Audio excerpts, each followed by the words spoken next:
气乱云，萧萧锦草，漫漫红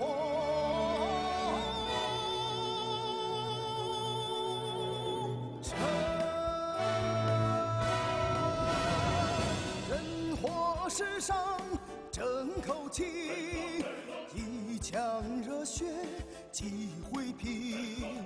看罢了古今多少事，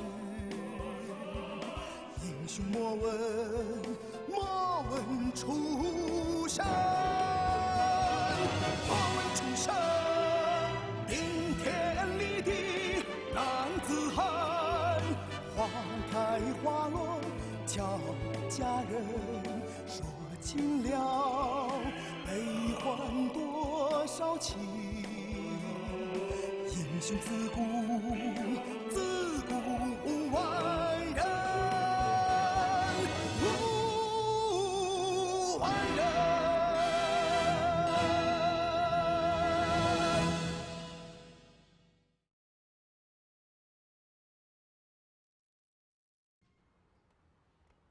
父皇，父皇，父皇，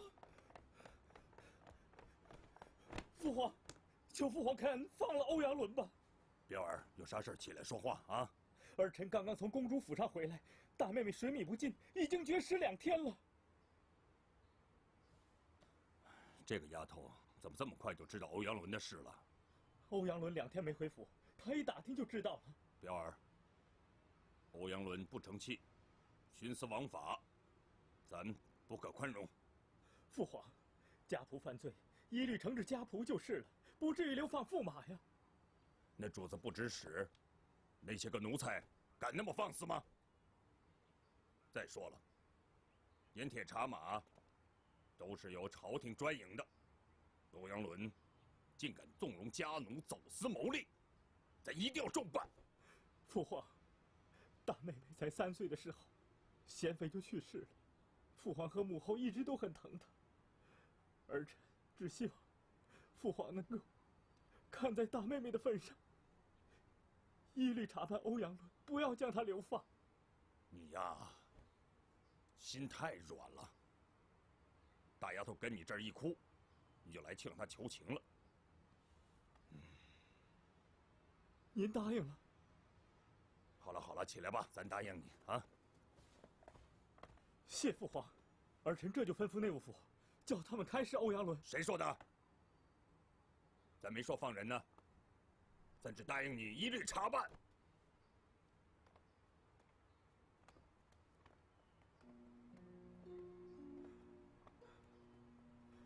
母后，大妹妹已经绝食3天了，水米不进呢。她性子又倔，说驸马要是不回府的话，她就不活了。还有周宝犯事，该关该杀的都是周宝的事儿，欧阳伦并不知情啊。就算是牵涉到他，一律最多是罚俸惩戒。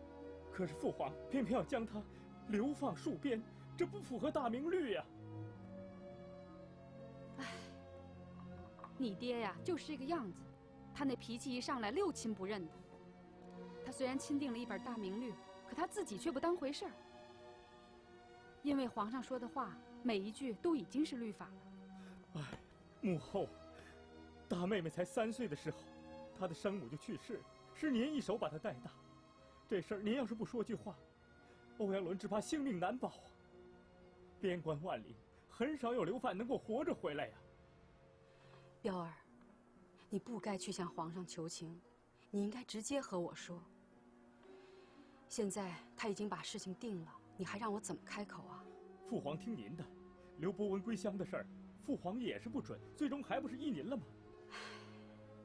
依是依了，可他心里气得很，老不乐意呢。可是大妹妹她水米不进呢。朱家的人都是这倔脾气。这样吧，你去找找李善长，就说我说的，让他一律查办。哎呀，母后，您也这么说，父皇也是说的这句话，可是没用啊。你觉得没用，可对李善长他们有用。关键是看怎么个用法。儿臣这就去。谢母后。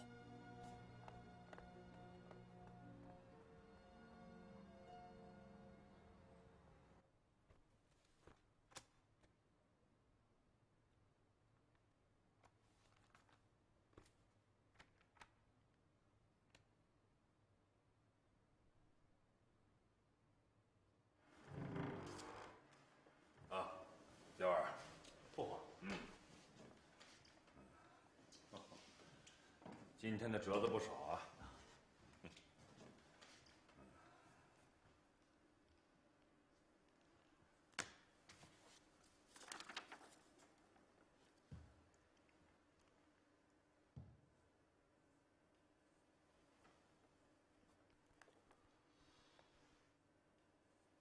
这么说，欧阳伦是被人冤枉的了。禀父皇，刑部已将此案有关人员全部拿赴京城，一层层查下去，最终查明，周宝得到欧阳伦恩准后，到甘肃省金。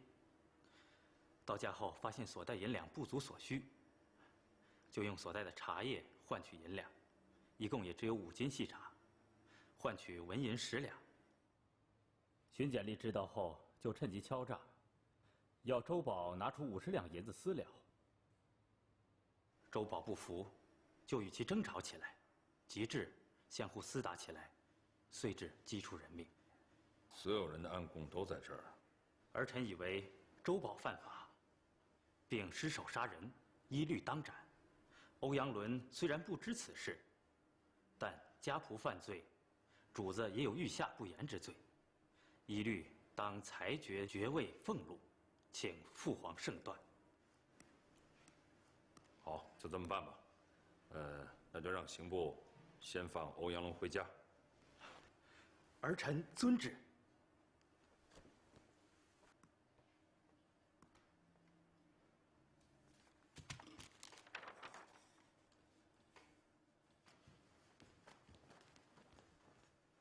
禀皇上，刘伯温回来了，刚刚进宫。啊，走。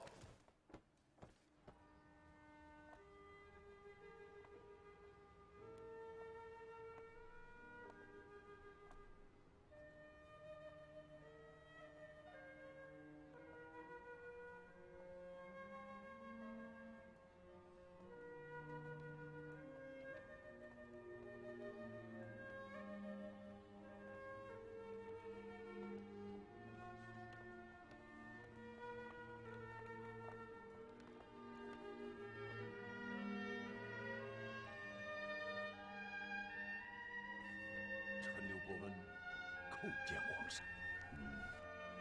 伯温呐，你怎么回来了？咱可没招你回京啊。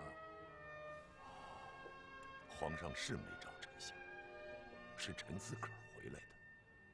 咱事先可都说好了，啊，落叶归根，回家自养，生死由天。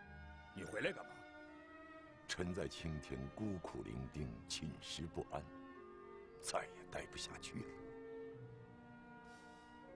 难道咱给你的那些东西不够用？不，皇上的恩赏比刀剑还锋利，臣在家中归衙，比服刑还难受。哎呀，咱只想让你舒服，不想让你难过。再说了，咱们啊不光有恩典，还有的是耐心。咱原本想等上你3年5载的。臣刘伯温叩谢皇恩。皇上，臣在青天整整愚昧了9日，实在是愧对皇上。后来臣想明白了，臣离不开朝廷，离不开皇上，臣还是回来的好。哎，行了行了，起来吧，啊，伯温，不管呐，你说的这是真心话还是委屈，只要你回来，咱都高兴。哎，待会见了皇后，你想咋说呀？臣见了皇后娘娘，一定把实情禀报皇后娘娘。博文在青天孤苦伶仃，不胜寂寞，实在待不下去了，最后只能是自食其言回来了，请皇后娘娘恕罪。委屈你了，就这么说吧，啊。这。皇上，这是臣亲手采制的苦廷茶，略表臣敬畏之心，请皇上赏受。哦，苦丁茶，嘿嘿，这东西好啊！这茶中苦中带甘，回味无穷，就像人的心情一样，你说对不对啊？皇上圣明。二虎在，马上泡上。博文，咱到花园里喝苦丁茶去。啊，走。博文呐，你说你离不开朝廷，按咱说呀，朝廷也离不开你呀。你要知道，你走之后，有多少人在暗中高兴啊？他们觉得，终于拔掉了眼中钉、肉中刺，朝廷就是他们的了。看来，臣掌理督察院时，得罪了不少臣工啊。得罪人的差事，总要有人去做的，要不然，朝廷还叫什么朝廷啊？早晚成为安乐窝。博文呐，你仍然接管督察院左史，加升太师、太保、成一侯。谢皇上。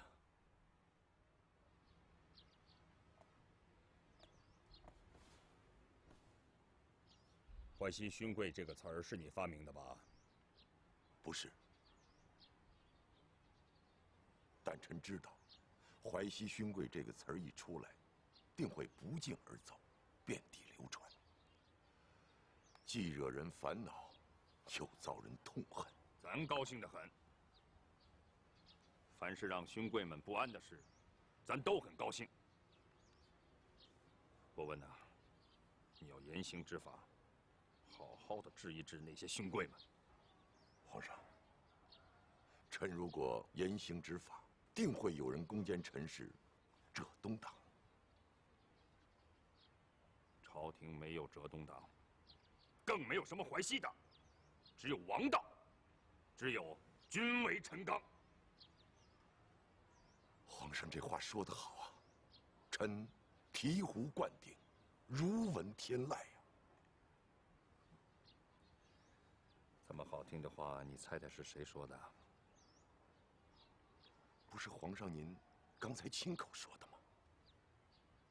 是你刘伯温说的。洪武6年7月13日，你给你的门生的信稿中说的。哦，对了，咱很对不起你啊，得给你道个歉。你走后，禁军侍卫搜查了贵府。臣敢问皇上，搜出什么罪证了吗？没有，只查出了你刘伯温的高风亮节，还有一点高瞻远瞩。你把遗嘱都立好了，后来又给烧了。臣焚烧遗嘱，是为鞠躬尽瘁，死而后已。好啊，好。等哪天咱立遗嘱的时候，咱一定把你叫到咱的病榻边上，让你替咱执笔，好让他传之后世。皇上，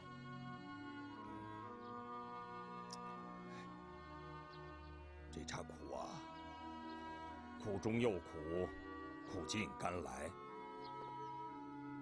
咱这年龄喝它，挺合适的。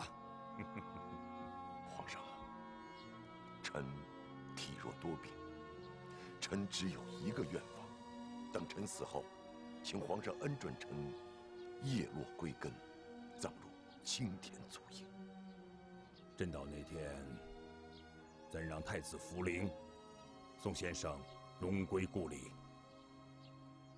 谢皇上。过一会儿叫人拿一份案宗，让你看一看，你帮咱复查一下。臣敢问皇上，此案牵扯何人呢？皇亲国戚，驸马都尉欧阳伦。臣敢再问一声皇上，为何要复查？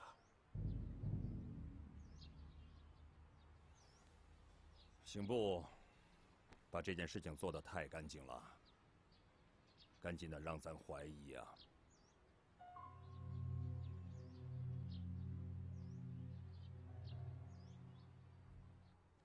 娘娘，这是臣亲手采制的茶叶，请娘娘匣中品尝。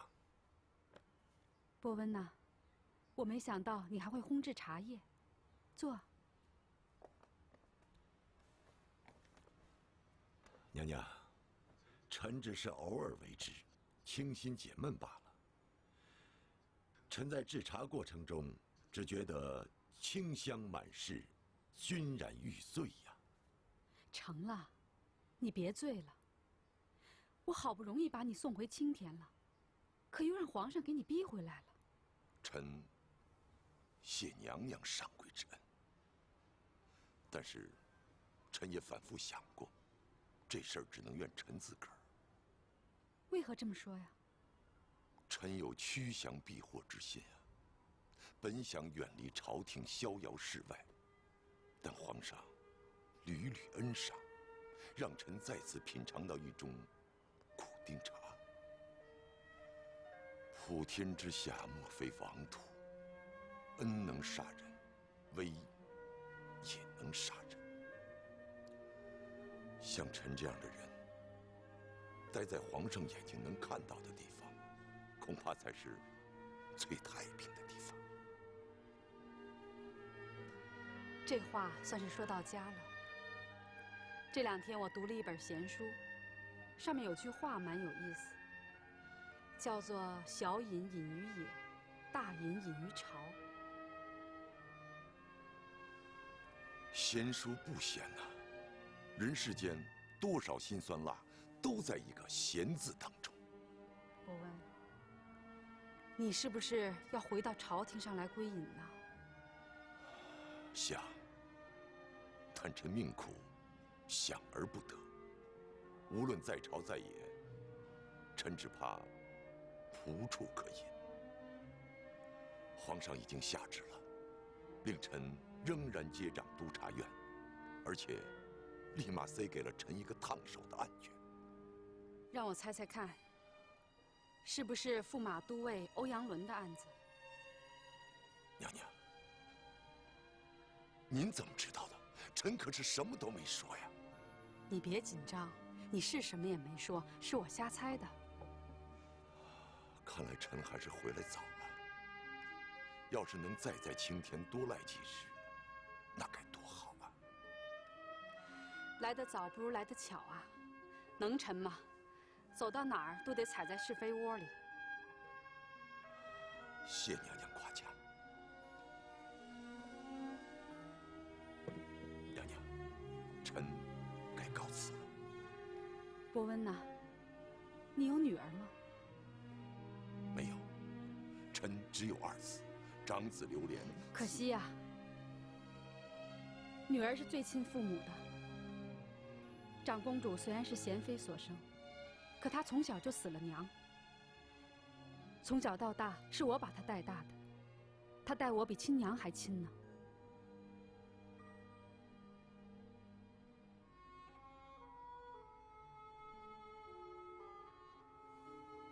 臣明白了。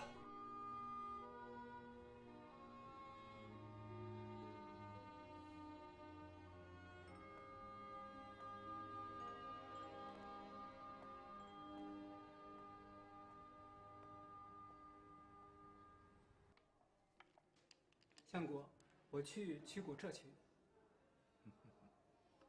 老雷啊，你的棋力可是大有长进呢。去吧，麻烦你了。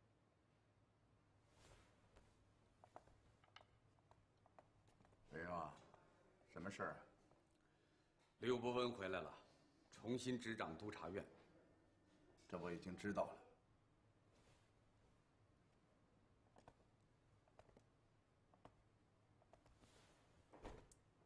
人家走的时候，你也没去送送，这可有点失礼啊。现在人家回来了，是否该摆个宴席，给人家接风洗尘呢？啊？属下当然愿意，就怕刘伯温不赏脸呐。赏不赏脸是他的事儿。有时候请人家吃饭，并不一定指望人家来，只是给人家一个拒绝的机会嘛。相国说得对。你看看这棋，谁好些啊？白棋占优，但黑棋也有机会。朝臣当中，唯独刘伯温的棋力，与老夫堪称伯仲。过2日，我让他见识见识我这套新布局。相国，有个事儿。皇上把欧阳伦的案件交给刘伯温了。此案不是已经了结了吗？欧阳伦也回来了呀。皇上让刘伯温复审。瞧你们把这事儿办的，让皇上起疑心了。待会儿我再去刑部安排一下。我看不必了。刘伯温已经回来了，现在什么都不要做，静观其变。此案所有证人，属下全部审过了，以刑部的结论大体上一致。甘肃府衙600里快马呈报，相关证物经属下查证，与案件所供件件都对得上。看来欧阳伦案并没有新的疑点。那么我们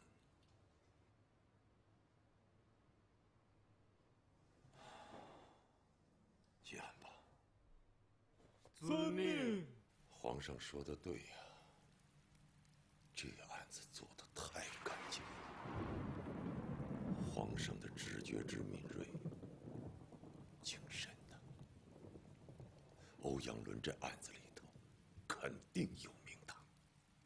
刑部已经查过，督察院复查，也并无新的发现。您还想追究什么呢？刑部嘛，归中书省掌控，唯李相、胡相一旨是从。所以，父亲您徒劳无益，查不出来的。也是啊，皇后也是这个意思。长公主3岁就死了娘，是由皇后带大的。弄不好，我会把皇后也得罪了。父亲，皇后娘娘待咱们，可是恩重如山呐。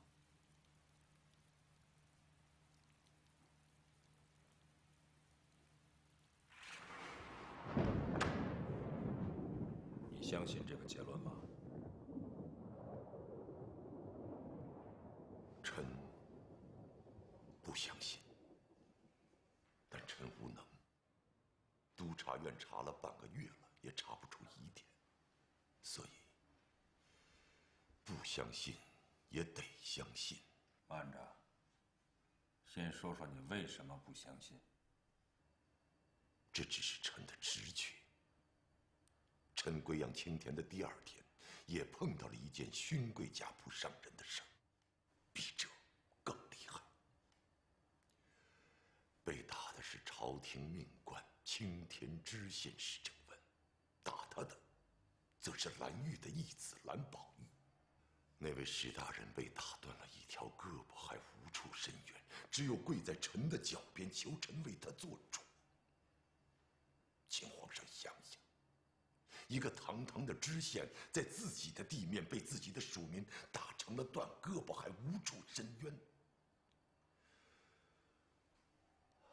勋贵们还有什么事情做不出来呢？市政文的事情先搁下，令你继续追查欧阳伦，务必查出真相。皇上，容臣说句掉脑袋的话，这个事情就不要查了，因为如此调查等于是自己查自己。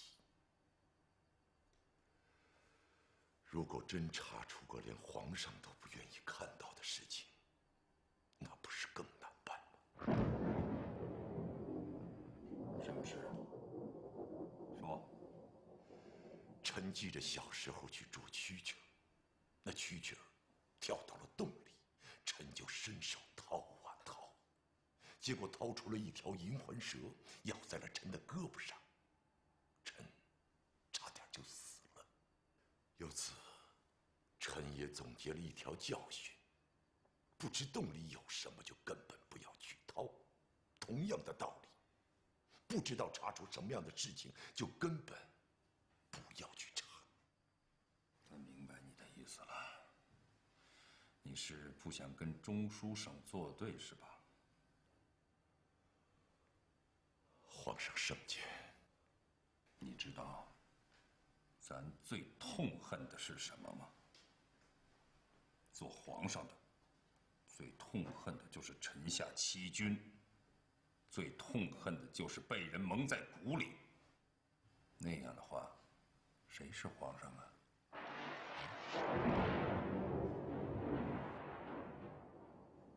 臣明白。刘伯文，你就拼尽全力去查吧，无论查到什么事情，咱都支持你。但是，如果你参与遮掩、敷衍了事的话，那等着你的就不是什么银环蛇了，是咱的天子剑。好，臣领旨。但臣要求离京密查，第一站就是甘肃府。准。臣还请求调一批干员随臣出行。朝廷上下、京城内外，你看上谁就准你调谁。臣看上了皇上的锦衣卫。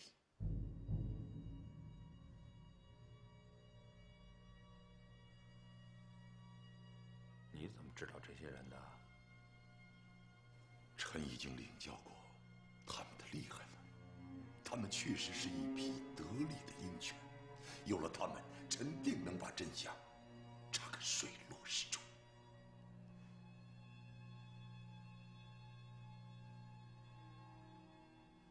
二虎，皇上，把锦衣卫所有的名单向刘伯温公开，他看上谁，任他调遣。这，带他去。是。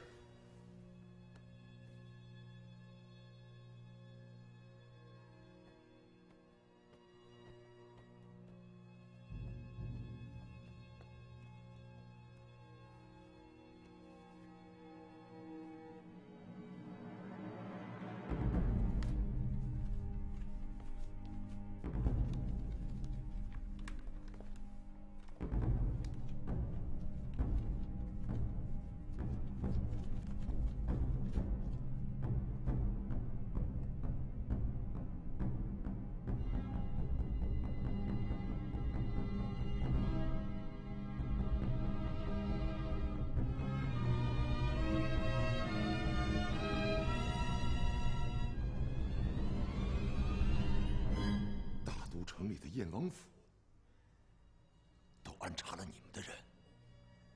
是。燕王知道吗？燕王不知道，两位锦衣卫相互之间也不知道。察觉了呢？一旦被发现，他们立刻会饮醉自尽。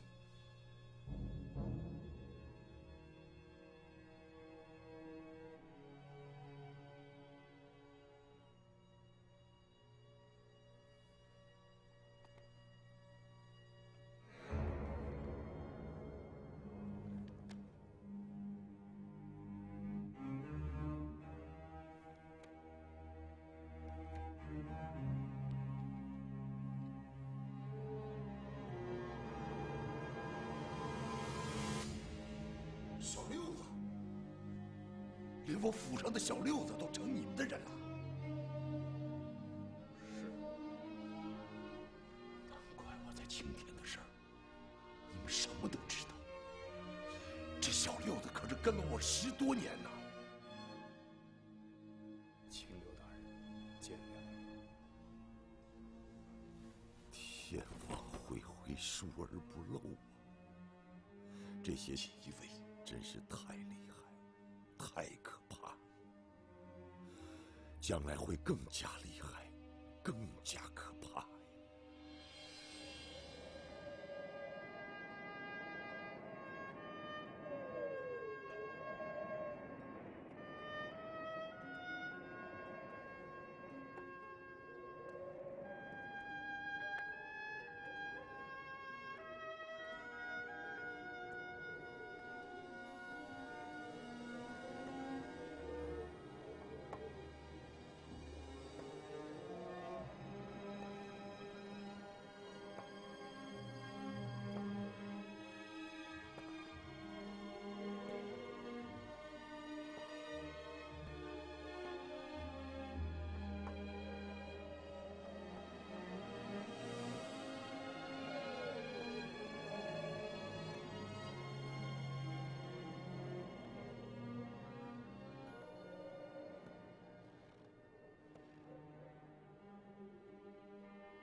李靖，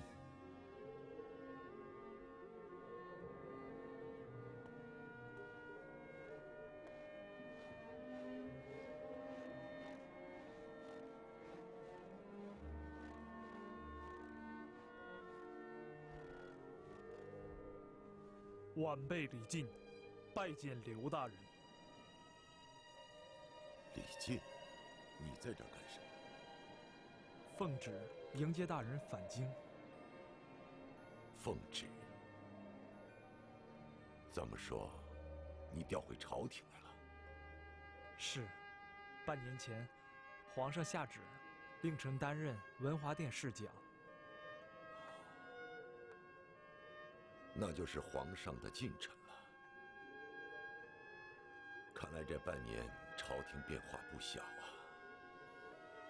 皇上惦记刘大人，吩咐让刘伯温悄悄地回来。明白。刘公，半年不见，您老多了。腿脚不行了。如今我是日薄西山，过一天少一天。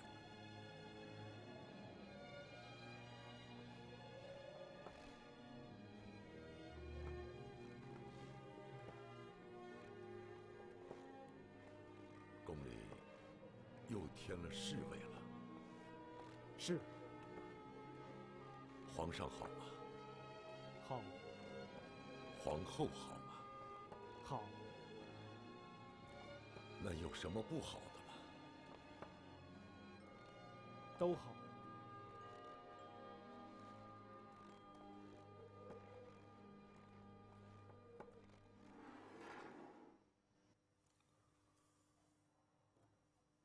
伯文呐，辛苦你了。你看上去老多了。李靖看见臣，也是这么说的。咱记得你今年才53吧？臣命苦，老得快。禀皇上，臣此次出行耗时6个半月，巡查了4省8府29县。欧阳伦一案，出去。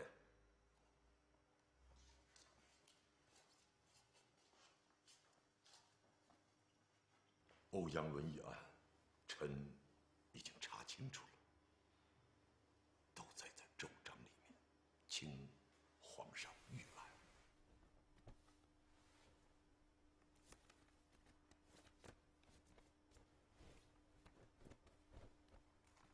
咱从来没看过这么厚的奏章啊！啊，这个等咱以后慢慢的看，你先捡要紧的说。皇上，驸马都尉欧阳伦违反朝廷查马禁令，利用职权指使家仆私贩茶、盐至甘陕边境，再从边外买回马、羊贩至内地。仅这一次，他们一进一出就赚取白银296万两。甘肃巡检司隶署发现后，家仆周宝将其杀人灭口。与此案有关的证词供物，都在奏章里载明了。欧阳伦这个混账，胆大包天呐！咱非砍了他不可。事已到此，本可以结案了，但臣心存疑惑。为何区区一个家仆，竟能带着一支庞大的商旅通过关隘，畅行无阻啊？难道我们的城关、哨卡、军所都形同虚设吗？于是臣沿着周宝贩运之路继续追查下去，结果发现周宝只是一个线头，在他的身后遍布着南北8省19府的网络。从京城6部到边关哨所，都有人参与其中啊！助其走私，分享赃银。皇上，涉嫌3品以上大臣5人，7品以上文武大臣28人，总共朝廷命官33人。但臣估计涉嫌者恐怕不止这些，但臣实在是查不动了。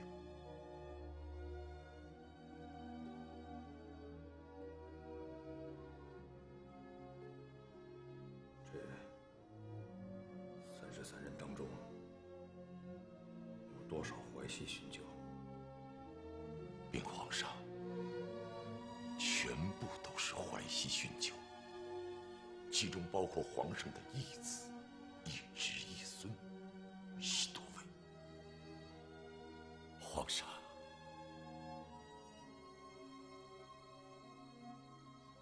皇上，臣给皇上添麻烦了。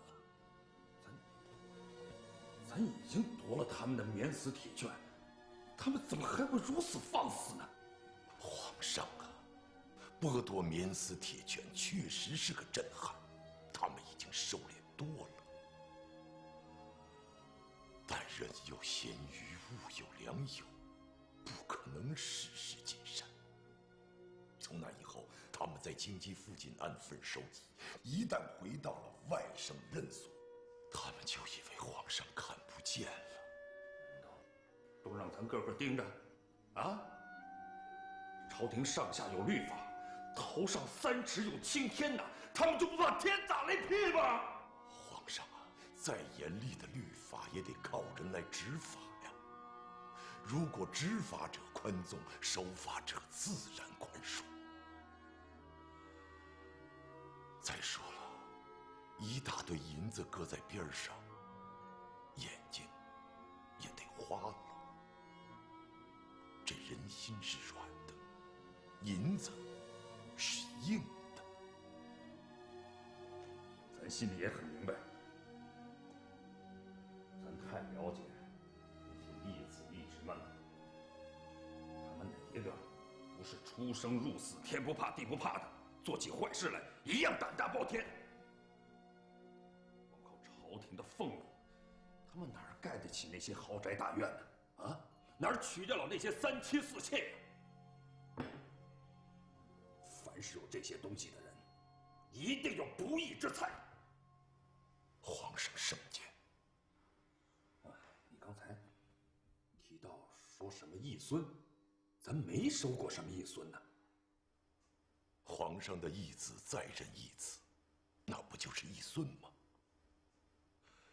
据臣所知，洪都侯蓝玉年方35岁，可是拜在他门下的义子就有1000多人，其中属下100户以上的将士，个个姓蓝。混蛋！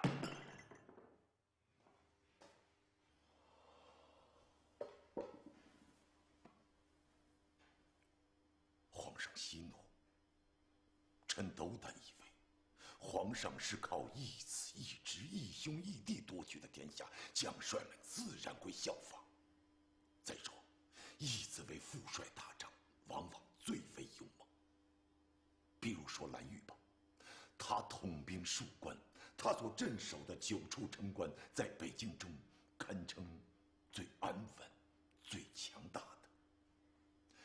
只要蓝玉出兵，境外蛮旗们无不望风而逃。诸国大臣中，最高涉及到谁？李相之弟，甘肃参政李善信；汤帅外甥，紫荆关守将吴绍明。另外，徐帅的旧部也有几人。伯温呐，你觉得这事儿该如何处理呀？臣只负责查案子，没想其他。可能吗？在回京的路上，都在车上打瞌睡。皇上，臣只想该如何向皇上呈报案子，确实没想其他。刘伯温，你带回来个这么大个事儿，你觉得你自己可以躲得开吗？嗯？该如何处置，只能由皇上钦定。臣下不得善言。你的这根拐棍，就是天子剑，这会儿你就是皇上。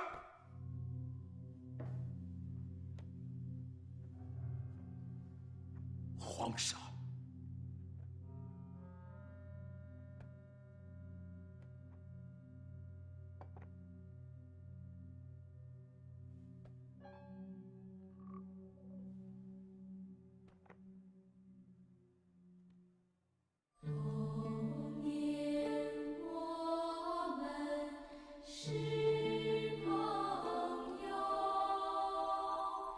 一年一岁。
就可以用我的人头去抚慰一些功勋旧部。